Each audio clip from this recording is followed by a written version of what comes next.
you looked even bigger than in Black Panther and first Creed, so I was wondering, how did you do it? I didn't know it's possible. Me neither. Hard work, honestly. Me and my trainer, Corey Callier, he's an amazing trainer, and we put a lot of time and dedication to try to grow and raise the bar from Creed 1 to Black Panther to Creed 2. We just wanted to be ripped, I guess. You know, diet, we box, lift weights, cardio. I swam a lot of boxing. You know, you just do that consistently over a period of time, your body's going to change. And you know, my muscle memory was there from the last 2 times that I had to do it, so it just got better. Every time you do it, it gets better. Mm-hmm. The training, well, I had to work out because he's a big guy. You know? I wanted to look good next to him. But yeah, I always train a lot anyway. Mm-hmm. I train more for this film because he's a big guy and I wanted to look kind of powerful because I have to, you know, manhandle him and train with him and stuff. Control my son here. Yeah, it was more the dramatic part that I enjoyed in this film. Same here. Yeah, like the fighting stuff obviously was exhausting, but you know, we both are used to fighting, we're used to training. What we're not so much used to was, like Dolph said before, to a more layered character who has now the possibility to show a lot of emotions, right?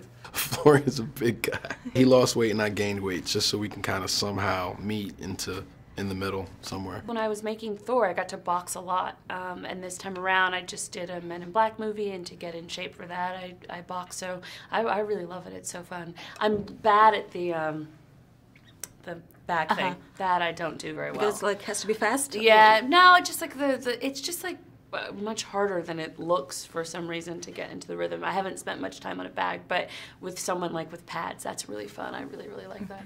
It's also a cool thing because it just, it helps you stay really spontaneous, which sounds weird. You sort of have to not think and just move and go, and I like that. And what does Creed's diet looks like? Grilled chicken, brown rice, broccoli, fish, sweet potatoes, you know, Brussels sprouts, different variations of that, a lot of water, vitamins, water, yeah, and that's it. Cheat meals for me, pasta. I like carbs because those are the things that you don't really eat when you're training. Sugars and carbs. So, you know, pasta, pizza, cheese, cheese steaks, donuts, cookies, all that good stuff.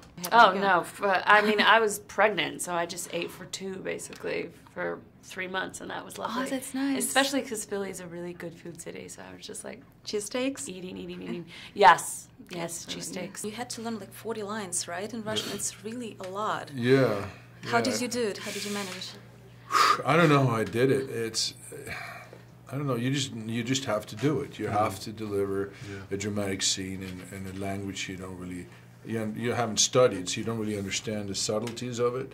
But it's an emotional scene, so you have to give some subtlety in the language. So basically, you repeat it many times with the coach, and then he does the same. And then when we're shooting the scene, the coach is there with the director, and she would like, you know.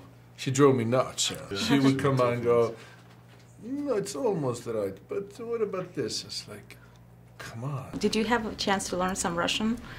Yeah, but only bad words. It was great to play the role again. It was interesting that the character was not layered, and it was a real person, you know, with a lot of problems like we all do, where he wasn't really a villain. He was just a character study of somebody who feels has been misjudged and mistreated all his life, and now he has a chance to come back through his son.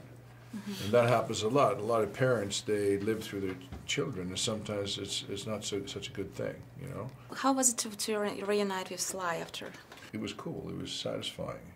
It took a little bit of getting used to it because we're deadly enemies in this picture for most of it, and because we're friends now. It was harder for me than when I did Rocky IV. It wasn't that difficult for me to give him the death stare, you know. But in this film, it was more difficult. You know, this movie is a lot about fathers and kids and their relationship and the legacy. So I was wondering, what do you think is the best thing father can do for their kids? Love them unconditionally. I think love them unconditionally and support them, you know, and and make them feel safe. I think I don't have any kids, but I think those are the things I'll be thinking about when I do. I got loyalty inside my DNA.